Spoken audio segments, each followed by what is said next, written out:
Who were you when this picture was taken? 30 something, 40 something. This is beautiful. Yeah. You have a very scholarly apartment. Very scholarly. It's easy to put down something. Okay.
Oh, you're gonna. He gonna make some time. Uh-huh. Weather plan for You-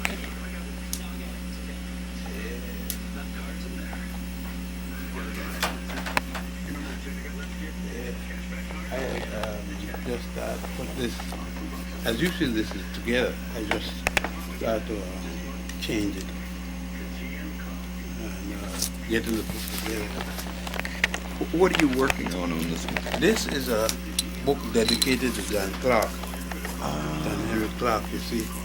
This is me in front here, and then I start here. This is dedication to John Clark, Dr. Clark. We gave our dedication to Dr. John Henry Bobo Clark as he makes a great and mighty work. Then here is going to be John Clark. This is all John Clark. Dr. Dignitaries and local unveil John Clark. And this is John Clark. About him, the new Street. the street naming to John Clark, Wrangle and his wife and everything. John Clark. This is the town meeting that happened for John Clark.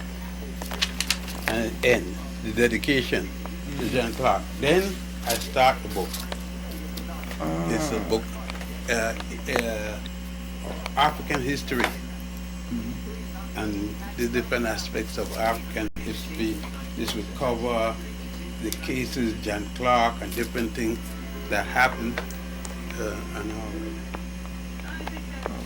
But this book is dedicated to John Clark. Can I?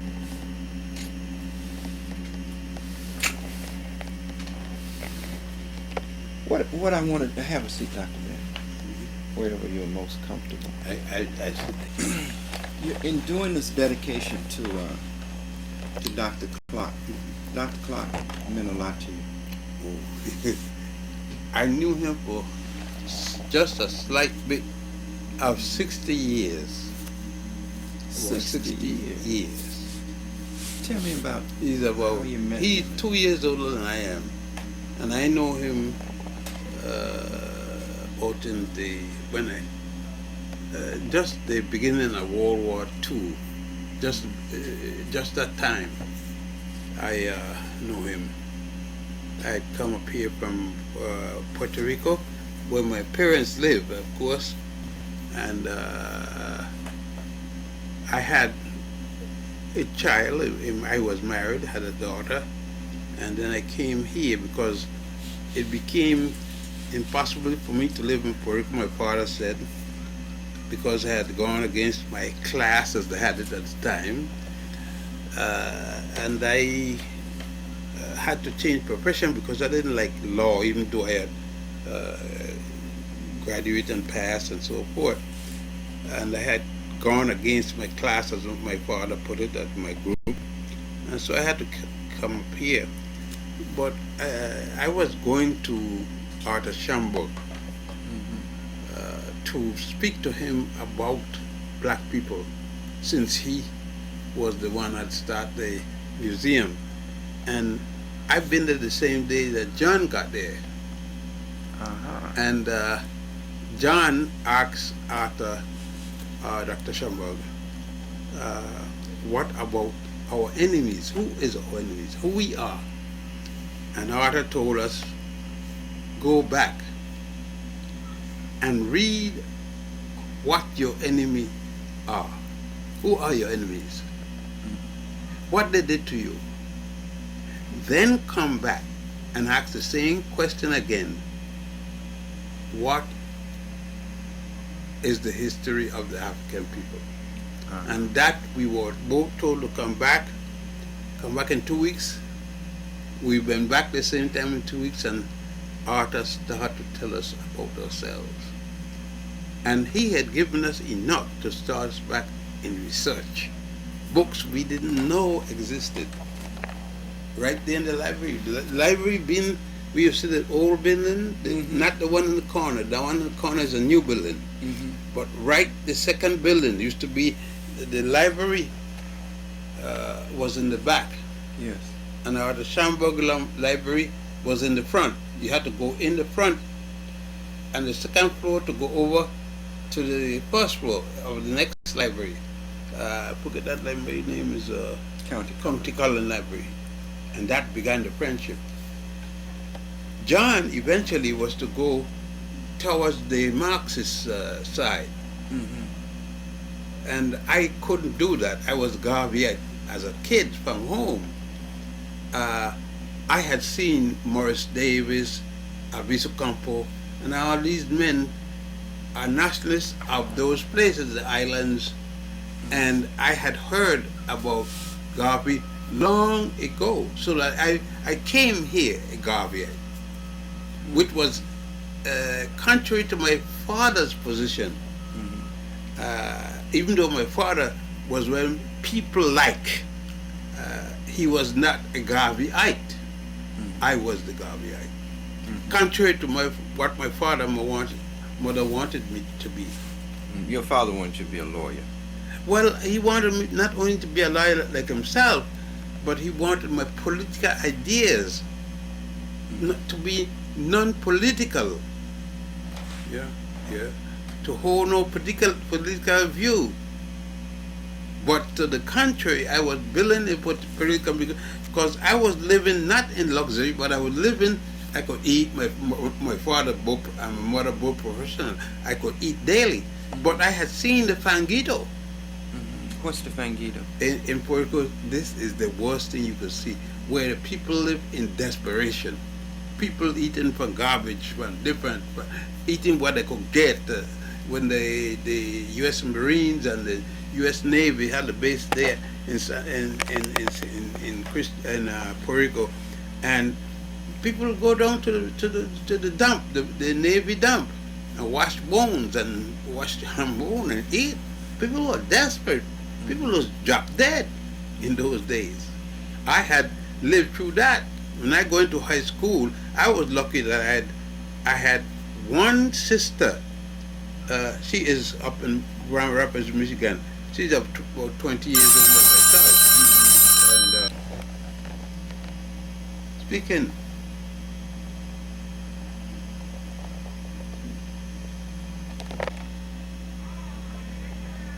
I can't give her no answer. I don't know. She wants to speak about something for the bank, but I can't give her an answer. I got to call you.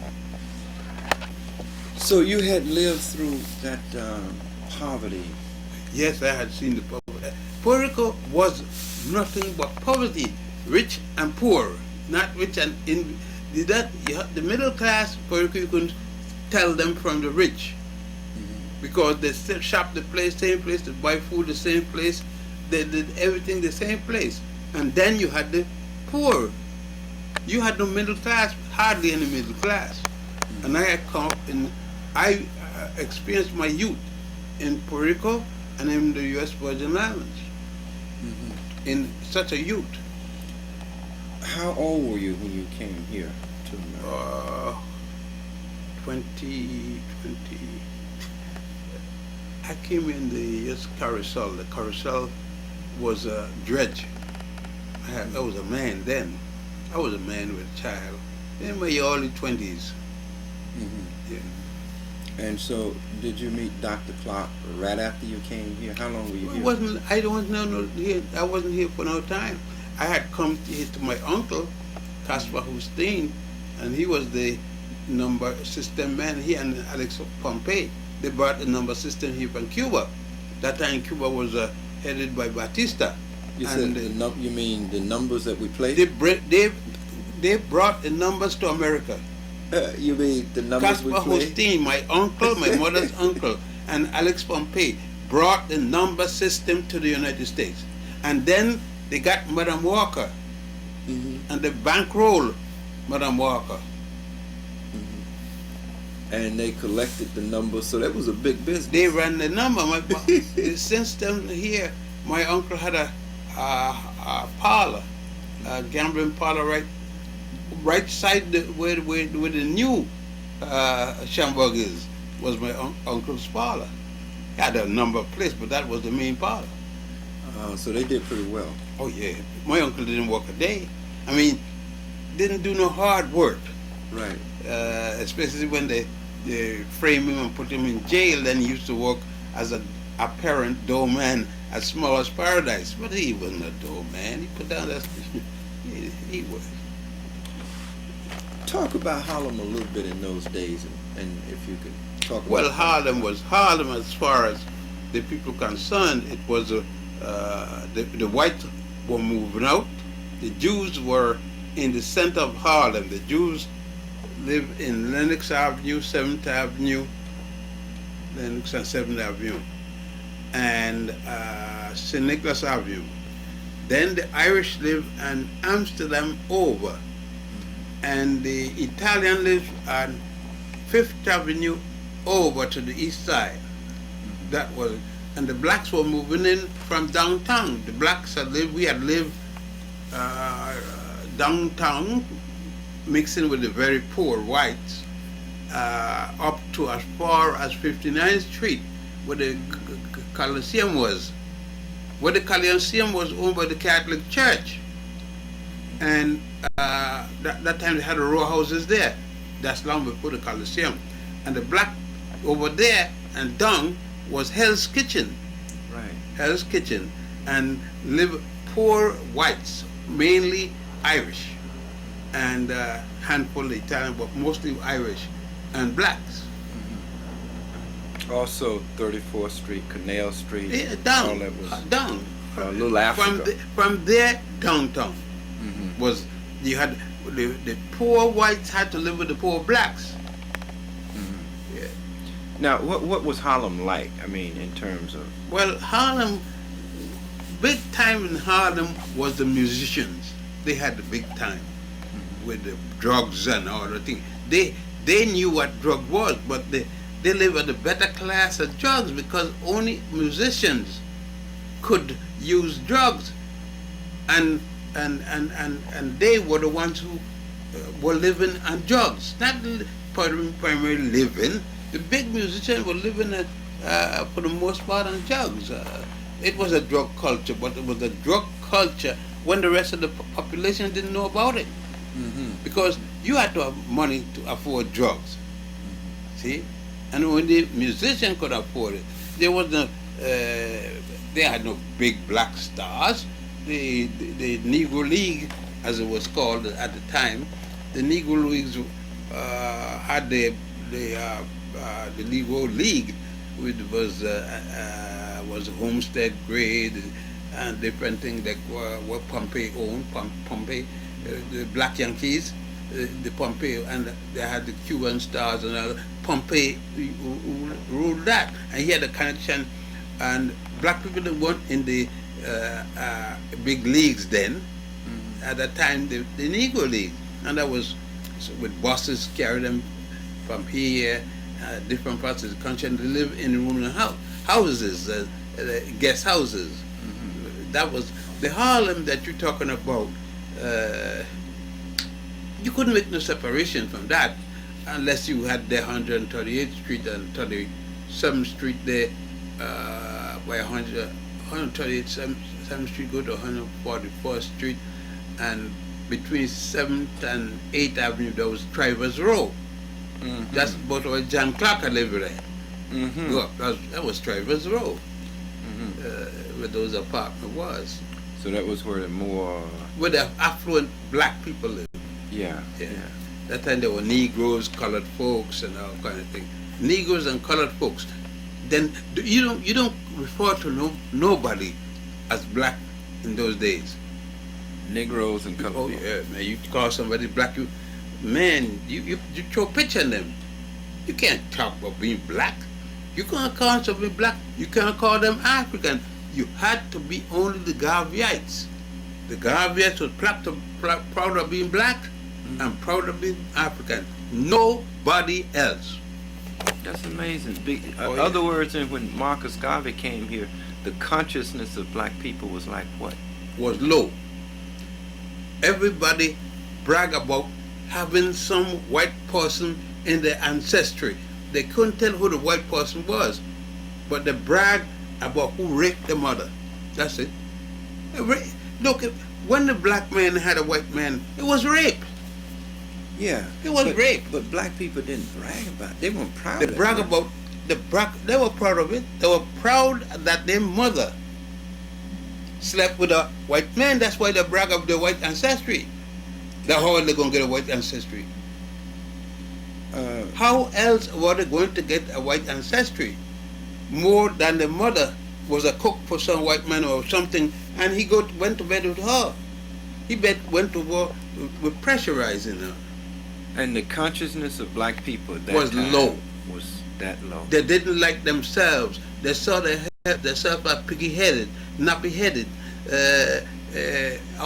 They couldn't find a hot comb as fast as they could get $1. It went over the hot comb, and then they come with the concholine and all that thing. That was the straighten up of the hair. They put a thing called concholine and straighten out your hair. Black people are ashamed of themselves for a long time. When did the consciousness and how did it begin to change? Garvey changed it. Garvey, and well, before Garvey, but on a very minor scale, was Captain Delaney and others like that had been doing the work that Garvey had talked about. Captain Delamere carried back a number of Africans to Liberia at his expense. And he owned a boat and different things. He was a very wealthy man. And he was before Garvey. There were a few men, but on the scale that Garvey used, none of them attempted it. Garvey was a mass scale.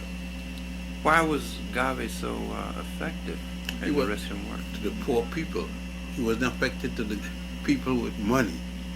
They fought him. Or the black people with some money, like the fellows that ate, the people considered colored gentlemen, that fought to get Garvey put in jail. Even the Jews didn't go for Garvey either. Frank and all these fellows for the Department of Justice were predominantly Jews, and they were against Garvey. They put him to jail. They gave him very hell. They were making the money off of the African Americans, selling, renting the property, or the few stores they owned it. The Jews, the African Americans were fronting. You saw a black man there, but in the night came the white man for the money. You saw Harlem with all these African American face, but behind it were the white man. The Italian in the liquor stores, the Jews in the clothing stores, and that's how it was. So blacks never really owned Harlem. Very few of them. They know. That's why Harlem is able to now go in to back to different people. They're just using the money.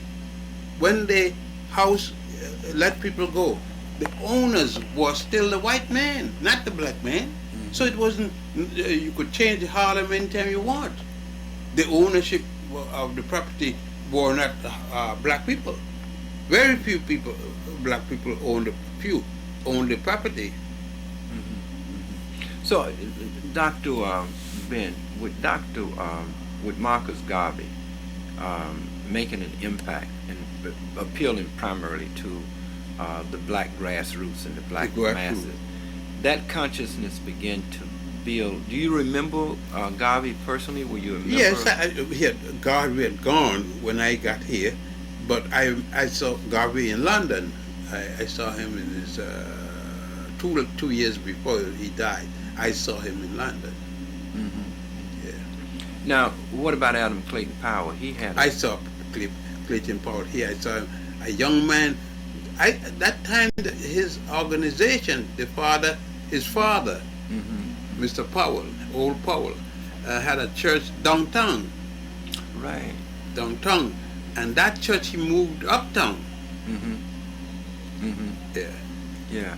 So you and Dr. Clark began a relationship at the Schomburg. Well, we had a relationship and we met there often, at least twice a month or sometimes once a month. And we couldn't lecture at the Schomburg. Oh no, they had white lecturers. We could go and listen. And when we asked questions, there was always somebody shut us up if the questions were too hard for the person responding. And these were Jews, white Jews who came uptown and lectured. We had no power to lecture. They didn't call none of us to lecture. No. We went there and listened. And when we spoke too much, we couldn't. They shut us up. And this was in Harlem. In the black library. It was black to a certain point. Yeah. What kind of man was Dr. Clark? Dr. Clark was a quiet fellow, a quiet thinker, a deep thinker. And he generally didn't have very little outbursts. And if any outburst, he was quiet. And it was restrained. He was a restrained man. I can't say that I was the same. I was a hothead. I couldn't. Things he took, I could. As a matter of fact, I tell you what. So you said Dr. Clark was more quiet, more reserved? He was very quiet. He was reserved, and he was able to hold. I'm sure that he had lots of hurts, a lot of things affecting him. That time he was, I think he was married to his first wife then. Long before he become a teacher or anything like that. That was in the 40s, 50s. Yeah. So he had been in the service and was out. He went in the service and came out, and then he married a lady, I can't remember her name. Then he got rid of her. She said she was only interested in one thing, is to kill him. And he married the children's mother. That's the girl, Regina and Sonny. His daughter and his son. That was the second wife. Then this woman is his third wife. His present wife is a widow, the third wife. But what kind of impact did you and Dr. Clark have going back to those early days in Harlem? Well, we had impact with the masses of people, because you must remember, as things went along, it come up to the 60s, I then started to get jobs with the 60, the black people start forging forward the information about black people, and we finally start teaching in colleges. I was teaching in city colleges and individual colleges, like I taught at Marymount, at Pace College in Westchester. I taught at the City College and Columbia University Teachers College.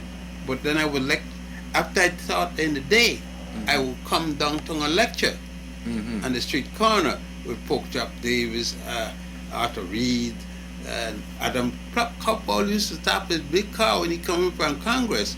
He stopped the car and jump, and then they join us. Oh yeah. Oh yeah, Powell. That's why Powell was popular. He had an in with people, and the average person can understand it, because he would come up an hour later and speak to the people anywhere on 125th Street. We spoke on 125th Street. There at 125th Street by 126th Street was Michaud Bookstore. Correct. The House of Knowledge. And at 125th Street and Lenox, 7th Avenue was the Diamond, Harbert Diamond. He'd been there for years, but he was a number drop. They used to sell more numbers there that they didn't sell diamonds for years. And I used to lecture, Cook, Brother Carlos Cook, used to lecture in front of Herbert. I would lecture on the other side. Teddy Shanty used to be a fellow named Teddy who owned 4 shanties. I would lecture. When I came down from City College, I would lecture there. When I went to Columbia University, I would lecture there. Right across the street was Chock-full of Nuts in the Teresa Hotel, and I would lecture there too, right there on the south side of the street. I would lecture there. People would stop in either corner and lecturing. Arthur Reed was the champion of the 125th Street in the north side. Okay, so y'all would just put up a ladder and begin to teach the people. A ladder and a flag. Did you have to have a flag? You had to have a flag. Then the police didn't bother you. But then we had a flag. We had 2 flags. The dominant flag was the red, black, and the green, the Garvey flag. And what was y'all teaching the people? We teach them everything about who they were. And we went back to the history before Greece, before any nation was established in Europe. We went all back there. We specialized in ancient African history. And then we came up to the Moors, and the Moors' invasion of Spain and France and Portugal. and we spoke of the origin of Christianity when it started in Egypt and Ethiopia. We spoke then. That time people were being primarily forced into Christianity, a European-style Christianity, where a white Jesus. That the Christianity we taught was the black modern anti, when ISIS, when Set of Egypt, and Heru of Egypt, and Osiris was the dominant person that gave the Holy Family. Long before Jesus, we were teaching them that if they want to be Christian, then they should become not Christian, but they should become Osirian. Yes. Yes. How did you tell them Christianity made its transition out of or came out of? Can you? Well, we told them. We would lecture about the story of Aset, which you call Isis, and Heru, which you call Horus, and Asaru, which you call Osiris. We would tell them the story. Tell them it goes back 4,200 years BC. That means that it went 2,000 years before Christianity, before anybody called a Christian. And let them know that in North Africa, there were Christians before any European become a Christian. That Constantine was the first known Christian.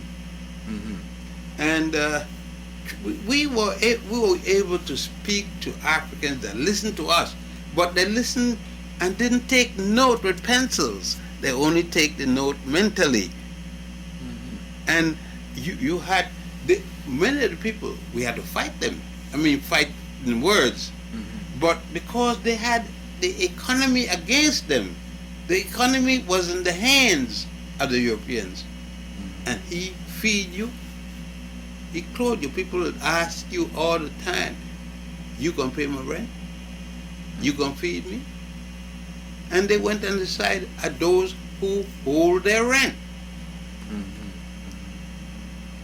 Could you actually see the change after y'all started teaching in people's consciousness and in their actions? Yeah, because you see, Malcolm had come up, Big Red, had turned with Elijah Muhammad down in jail. Malcolm had started to read, but unfortunately, he was an Asiatic black man. That's what Muhammad teach, an Asiatic black man. And black men like me were put aside. You had to be light-skinned like Malcolm, or like Muhammad. You see, Malcolm's wife was a rarity. She was dark-skinned, and he wasn't the first choice of Malcolm. Malcolm married her as a substitute. He had to marry her. That isn't what he carried to Muhammad for approval. A lot of people don't know that. All right then. Yeah, a lot of people don't know that. And that when Muhammad's son had told Malcolm that the woman that Muhammad made pregnant was one that he had sent there also. Muhammad was to get her ready for the ministry. But you know what happened. And that made Malcolm mad. So, I just want to look at this masses of people that listen to y'all every week and the kind of transformation that you could actually see. And there was people going and coming. People going, they will listen till as much as they could, and then they could go on, another group come on, were always people. How much teaching did y'all do? How long? In terms of hours? We taught for hours till it get dark, really dark. From morning to night? For instance, I taught at school, and I would be 8 o'clock in the evening or 7 o'clock in the evening. I would be finished in my class. A lot of the classes were held late because people come to school. First, they had to work and get the money. Very few people were just going to school if they have that kind of money. You had to get work and then earn money to keep yourself in school. So actually, y'all had a university right in the street. Yeah. Yeah. We would teach mathematics in the street. We teach mathematics, science, business. We teach anything like that in this. We had professors at different colleges who used to come there and join us. Professor Lambert, big man, Professor Lambert. He came and taught mathematics, and he was teaching at Fordham. So in essence, y'all made the community a college. Yes. A university, a learning center. The whole community was a college. We taught them anything. What we taught uptown or Columbia or City College or Hunter College, we taught there in the school. We brought it up there. And taught it in the street. At 125th, it was started. 125th Street, 116th Street, and 135th Street, 7th Avenue, Lenox Avenue, and 5th Avenue. Now, could you actually see the change in people's actions and consciousness? We saw change. How could you describe it? That's why, you see, I was very anti-minister. You know why? Because the ministers fought us. That's why when I met you, I was so hostile. It wasn't that I had hated ministers, but what ministers used to do to us. You see, every week, the police would be on horses, and the horse would come right on us. The horses they used to put up the horses to a stable where Posner, a fellow named Posner, has started the beauty products, the Concoline. Right. And that was 127th, 28th Street between 7th and 8th Avenue. The police used to come right there. And the Communist Party was against us. Yeah. The Communist Party would clap when the police come and chase us up the corner. So the police actually would chase y'all off? The police would chase us and lock up many of us, would go to jail, lock us up in the night and leave us put us out the next morning. Just for teaching? Yes. We were considered rowdy. We were the rowdy upstarts. And the black ministers were against you too? They would ask for the police to lock us up. Oh, now I really The ministry have always been with the police. They have always been with the system. Because they consider us making trouble. And we were always fighting against the church. What was their fears in your mind? Well, number one, we were against the tax. They used to tax the people. The 10% went free to the church. And we were always against that. Because it took the money for the people. And they gave the people back nothing. And they get nothing. You see the ministers go to the bank Monday morning with his big bag, and you see him in the bank every Monday morning. Right? Yeah. And the people had nothing in return more than the shouting. That's it. So the churches were not building schools? Oh, no. In those days, weren't. That came later. That came later. And the school they built was to shout more. To schools and Jesus. What you could tell the children about Jesus in a school, you could tell them a church. Yeah. You make them study about Jesus. And Jesus is real. They're not going to see Jesus in their whole lifetime. So what are they going to do with it? You know, that was one of the greatest impacts you had on me when you carried me to Egypt. You told me Jesus wasn't real, and then began to show me how the essence of where it came from. The Nubians were Christians. All the Nubians you see there were Christians. Now they're Nubian because now they're Muslim because the Muslim conquered the Christian and the Muslim control the food, the food, the bread, the clothing, and the housing. That make a change. So the people become whatever the power eventually forced them to become. Yeah.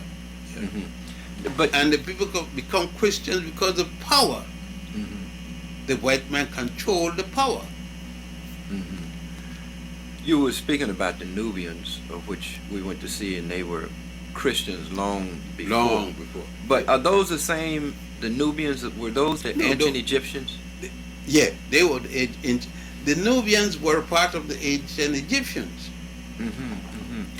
And today they are Muslims and Christians. They are Muslims, but predominantly Muslims. A handful of Christians, but predominantly they are now Nubian Muslims. One day They were conquered as a part of Egypt. They were conquered when the other Egyptians were conquered.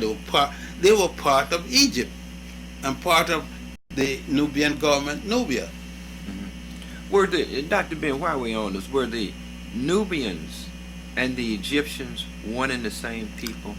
How They would, were the same people, depending on what part of the land that you're talking about.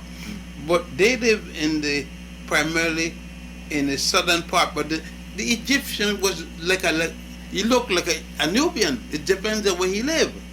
The term Nubian was the people of the Nuba mountain who live along the Nuba mountain. It runs in Ethiopia all up into Egypt. And they populated there. That's why you got southern Nubians who live in Sudan, and you got another Nubians who live in Egypt. You got a whole millions of people that transport back and forth. They come to visit their family in Egypt. Those in Egypt go down to visit their family in Nubia sometimes. well, you said millions of people, so that was now Millions. was a highly populated area? Yeah, the Nile was the byway for Nubian, Ethiopians, Ugandans. Who else near there? You got the White Nile starts in Uganda, which was Buganda, and what they call I laugh. You got Lake Victoria, and Victoria ain't got no lake, no place in Africa. That's Mwanza Nyanza. So when they tell the lie of Victoria, Victoria didn't exist. When the people used to carry white people up there to show them where the Nile is. You got the beginning of the Blue Nile, Lake Tana in Ethiopia, and then the Blue Nile and the White Nile join in Khartoum in Sudan, and then they run out of that coming down to Egypt to the Great Sea, which is now the Red Sea. But before that, another body of water, the Atbara River, joined them in Sudan. So that was just one cultural highway That's one culture highway. and one people. They didn't have the states today. You live in a certain area, but not states like you got today. The Berlin Conference make that nonsense.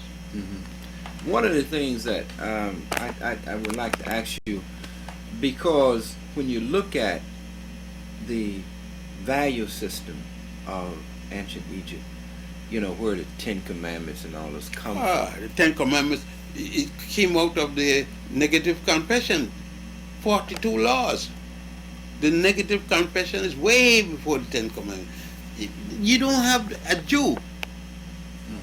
It was 1675 BC when the Hyksos came to Egypt, and the Hyksos brought a little bit of people hang around called Jews, Haribo or Haribos.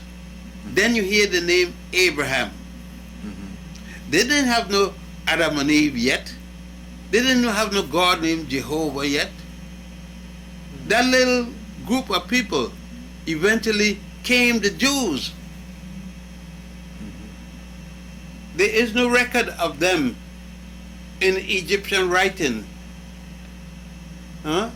You don't see them in the stones. You don't see them in the paintings. That's right. You don't see them anyway when you go in Egypt. That's right.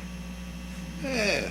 Now, Egypt at that time did not have a standing army, and you can see that. They had a standing army. They had an army that they fought the other people. They didn't have a big army, but they had a standing army. Mhm. It was the army. This nonsense that the Europeans give out that didn't have a standing army. Europeans didn't have a standing army either. They had, since the army, European lived on the army. Mhm. They had to have an army that was all ready to travel. But the Egyptians had an army, but they added to it when they were going out, having to go to fight other people. Mhm. Yeah. But I was just looking at how their value system was so so balanced and so in harmony that it seems that if you have a value system that says that I should not even make another man to be afraid, which is one of the 42 negative confessions. Yes. That's a society that is really open, where people take you in and treat you. Yes, but that was when things are going normal. But when you got time of war, they'll fight you just the same. If you come to fight me, I will fight you. Mm-hmm. But I wouldn't particularly come out to fight you and you did me nothing.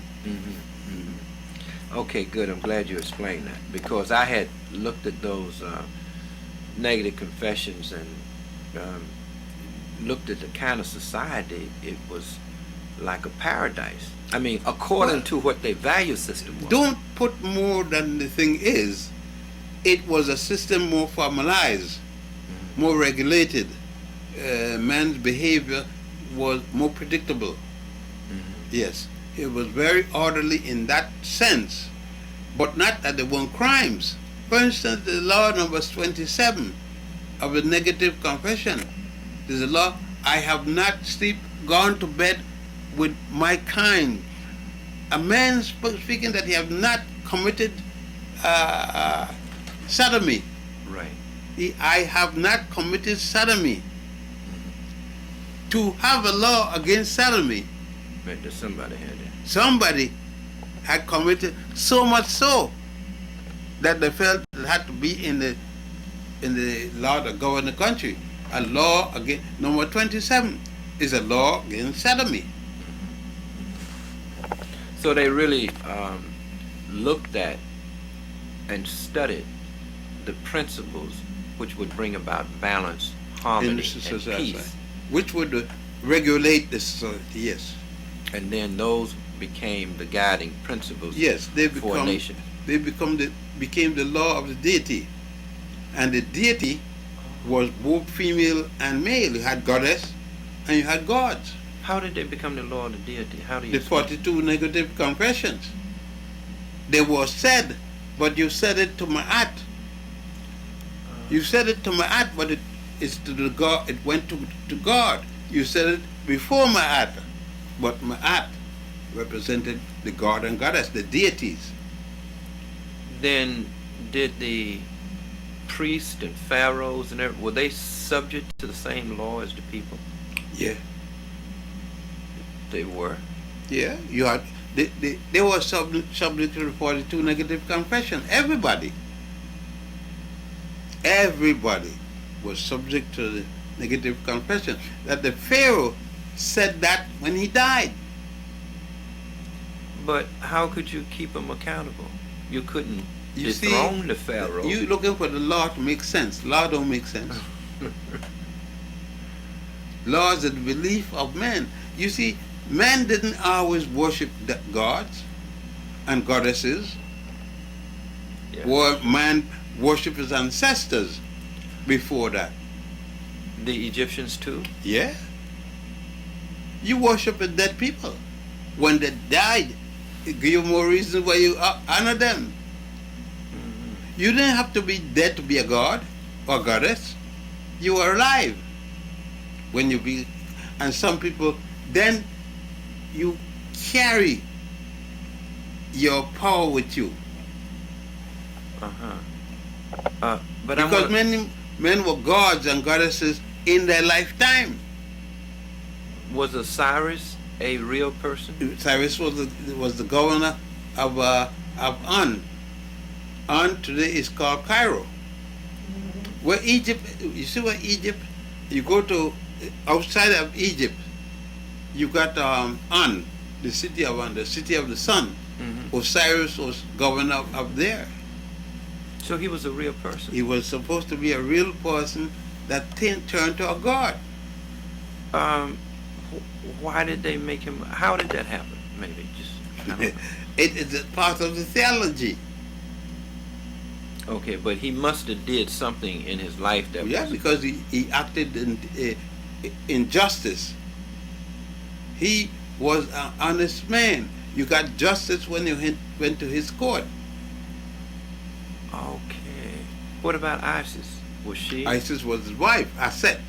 Oh, okay. So And they modeled. she was his sister too, So they modeled their deities after according to them. Those people. real people. Yes, because Aset, who you call Isis, Mhm. is Asaru's sister, and she's also the sister of Set, the bad god. Osiris was the good god, Asaru, and Set was the bad god because he did bad things, equivalent to what you call the devil today. And he was historically supposed to have been a real person too. So this was a family. A real person that did bad things. So this was a family. Yeah. Asaru, they were sisters. Didn't you know that Asaru and Nephthys and Aset were sisters. Osiris and Set were brothers. They were a foursome, four people who were brothers and sisters to the all four. And there were two bad women. Nephthys was not considered good, and Set wasn't good. Osiris was good, and Isis was good. One of each. One of each. So actually, they looked at the makeup, the character. the character of humanity, of human beings, Right. and they then projected that in terms And they of put that out. yeah. That became God and gods and the laws and everything started from them. Yeah. And then they could see how to balance that. But in terms of ancestor worship, was there a kind of a uniform culture throughout Africa? Yeah, you honor the ancestors become the gods and goddesses. Throughout all of Africa. Yeah, all of Africa. So- Ancestor worship is normal. You're gonna love your grandmother, you're gonna love your grandfather, you love your great grandmother, your great grandfather. Naturally you're gonna love them. Hmm. They're the people who give birth to you. You're gonna love the people who give birth to you. Always. Your grandmother go big shot. So Egypt was not that different from the rest of Africa. No, it was just more pronounced. It's where you got the writing. Egypt is different because the fact that you got the first writing. Egypt and Ethiopia, there is where you get the first writing. They record. Anybody else before that is a belief. Before writing is belief. Writing make facts. You could record events. Right. I could tell you what a man said 300 years before. I don't live it. But the man write it down. Writing start facts. Now, one other thing that all these European historians try to project in terms of removing the institution of writing from Egypt and putting it in Sumer and Mesopotamia and all that. But wasn't They that can just... talk it, but they can't produce anything to support it. Well, now they say they got the cuneiform, and The dots, they said these dots mean this. They said so. But the evidence, they can't produce. But when you take up Egyptian writing, you could see writing, actual shapes. It has writing. Don't have to be that, and this. All they know. many people say that that they believe that these things were created anyway and planted over there, and they not That's right, because only lately they couldn't produce a language, a complete language, whereas in Egypt you had a complete language. You had a writing for the priests who wrote the theological writing, and eventually you had a writing for the masses. They corresponded to each other. So The intellectual mass, no. so all The of average man couldn't read, you know. They had the ignorant poor people couldn't read. Reading and writing was a craft for the intellectuals, and you could get your child, if you were poor, given to be a priest, and he could learn. He got 40 years of study to make a priest. What did they study? Engineering, science, law, everything that I had at the time. The That's why laws it took of 40 nature, years. astronomy. It took 40 years because he had to memorize these things. Memory. Somebody asked me, why you could lecture with all those dates and so? I said, because I was taught to memorize. I was taught to remember what I read. Yes. And that's the white man. He's not taught memory. He must have paper. He has been taught to memorize. Let me ask you, just in terms of North Africa, where that area of Mesopotamia and Sumer and all that, that was just an extension of Northeast Africa No. anyway, right? North Africa ended where Egypt ended. So who lived in that area? Egyptians. No, I'm talking about in the area of Sumer. Were those Then African above people? above Egypt comes Israel. Okay.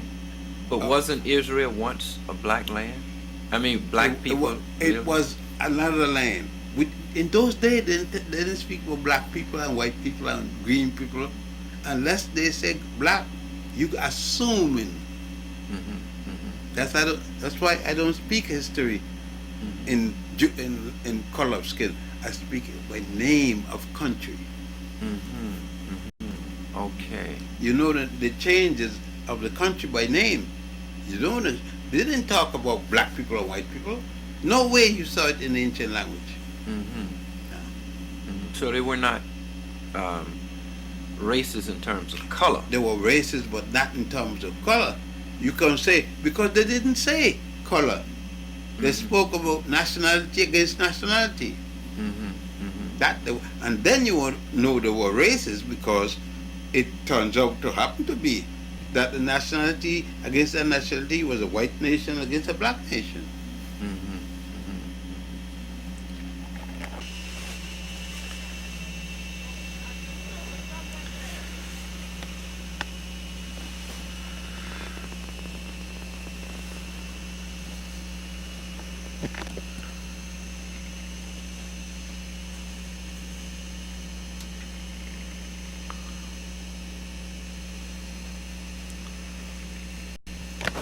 These are the reasons. These are reasons that they gave you the doctorate Right. here.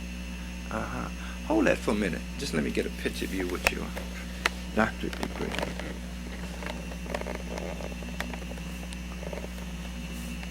How do you feel about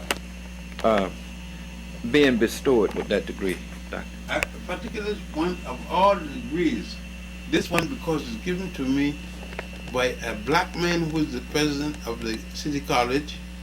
It's the first time a black person gave me a degree in front of a black college.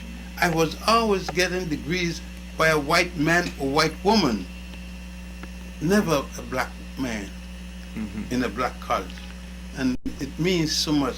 That's why I started crying, because it emotionally meant to me for the first time a black man was giving me such a degree.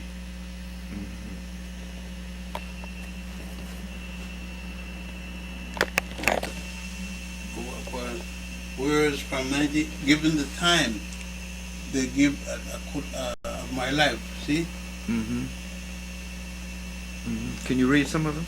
Well, for instance, it says, whereas Joseph Alfredo Antonio Bendia Cannon needed his early education in public schools of Brazil, South America, United States, Virgin Islands, St. Croix, and Puerto Rico, and earned a Bachelor of Science degree, Civil Engineering from the College of Engineering and Agriculture at the University of Puerto Rico, San Germán, 1935, Master of Science and Architectural degree, Cambridge University, England, in 1937, his first PhD in Cultural Anthropology, Universidad de Havana, Cuba, 1940, and a PhD in Moorish History from the University of Barcelona in Spain, 1941, and the LLB from La Salle University in Extension in Chicago, Illinois, 1954. Whereas before immigrating to the United States in 1945, Justus Ben Johannes was out in 1939 by his father to study in Egypt and served briefly as a assistant prosecutor in Puerto Rico and was an associate professor of Caribbean and African history of the University of Puerto Rico and from 1940-42, and served as a member of the civilian contingent of the United States Army of Engineers and was a lieutenant in the United States Maritime Service during World War II, 1942-45, and also served as Associate Director for